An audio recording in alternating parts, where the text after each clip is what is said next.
It is that time of year again, election time, where kind of like a football match, we have our beers and our refreshments, and we look at CNN or Fox News and watch as the results come in on our team. Who's going to win? Are we going to be in a really bad, depressed, angry mood, or are we going to be elated because our team, our tribe, is going to dictate the decisions of the next couple years?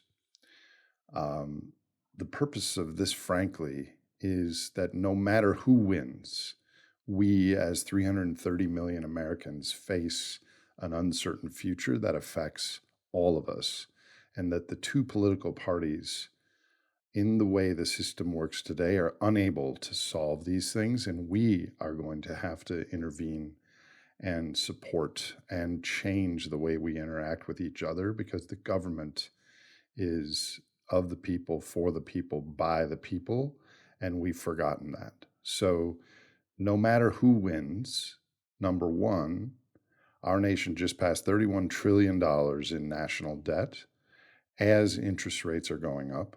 And the interest alone now is surpassing our entire military budget, which is by far the largest in the world. We've been able to continue to increase our debt ceilings and add to our borrowing from the future because interest rates have been so low. This may not be the case for much longer. And what ends up happening is the party that's in control wants to spend more and help.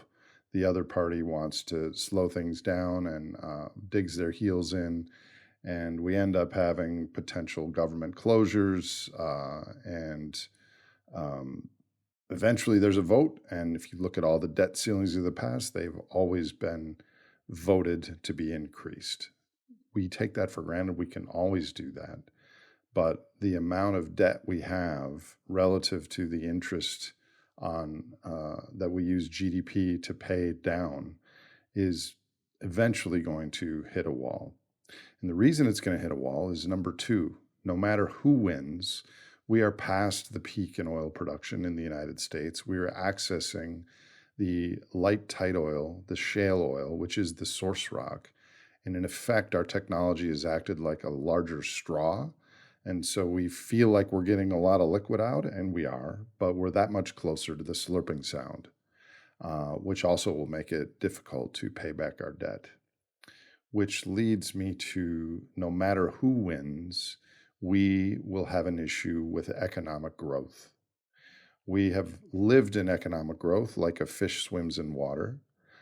We get the massive productivity of mining fossil sunlight and adding it to our economies. On top of that, we have the productivity from new technology and innovation. And then you combine that with energy getting more expensive and more costly, which is a drain on productivity, and materials and minerals like lithium and copper and fossil water are getting more expensive. That's also a drain on productivity. If that whole composite starts to decline, we offset that with debt. So this is how we've been able to extend debt. Ex-US government debt, the economy stopped growing 15 years ago. So we are kicking the can by debt to enable us to pay back prior claims. This also is, no matter who wins, going to hit a wall in the not too distant future. Also, no matter who wins, we face a new environmental paradigm. 2022, statistically speaking, will be the coolest year of the rest of our lives. We don't know how fast or uneven that climate will warm, but we do know that sperm count is dropping not only in America, but around the world by 1%. We know that plastic outweighs all the animals in the world. Insects are declining up to 2% a year. There are lots of environmental realities that no matter who wins are part of our existence.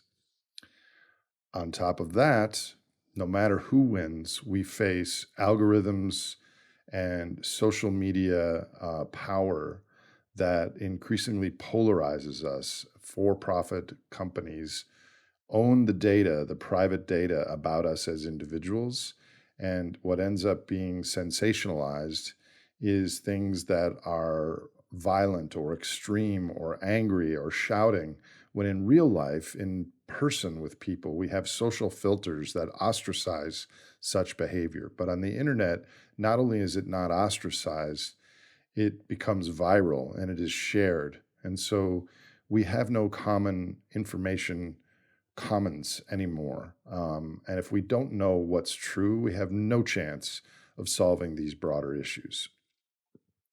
On top of that, no matter who wins, we have a very large gap between the median and the mean wealth and income in this country. Approximately 60% of the population of this country could not pay for a $500 to $1,000 emergency if they came across it. We have massive wealth disparity. People are drawing down their savings. Most people don't have savings. And this is while we're using debt and energy and technology to continue our productivity. There is an expiration date, and there's going to be wider and deeper poverty. This is not a political thing that either party can solve. No matter who wins, we are entitled, polarized, and addicted.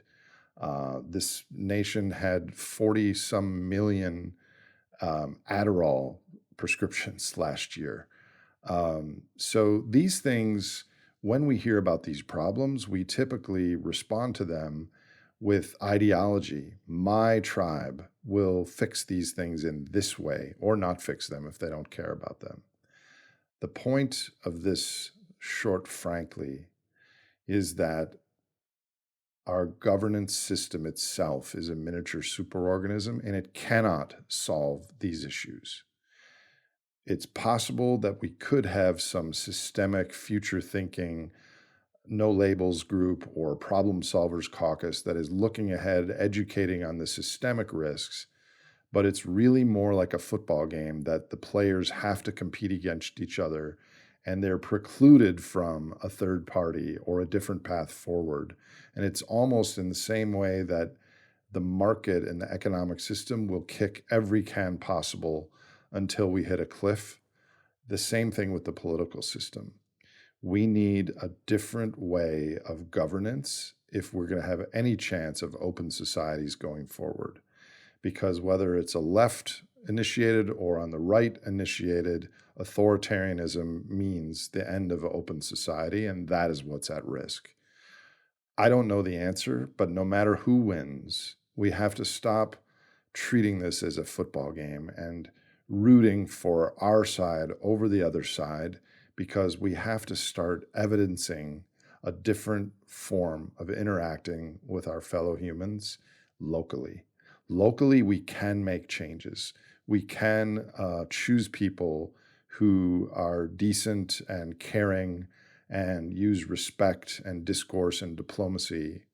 Where I live in central Wisconsin is the lands where the Native American people here were the Ojibwe. And in Ojibwe, leadership doesn't mean power or authority, it means caring. And so I think we have to have a gut check, and instead of casting stones, looking at what's happening on Fox News or CNN and rooting for that, we have to roll up our sleeves, start doing the hard work, having conversations in our neighborhoods, in our communities, in our regions. And that's the only way that our political superorganism is going to be able to get a governance structure in place to solve some of the other issues. This is not my forte, but I do recognize that politics is where the rubber's going to hit the road on all these biophysical issues, and we are unprepared. So, whoever you're rooting for on Tuesday, I wish you well on that, but I also hope that you can start to talk to people in your own neighborhood about the things that matter to you. And I expect you will find that even if you politically disagree with them, you might agree on some deep truths about our future. And at the end of the day, those people are going to be your neighbors during the Great Simplification. I'll talk to you next week. Thank you.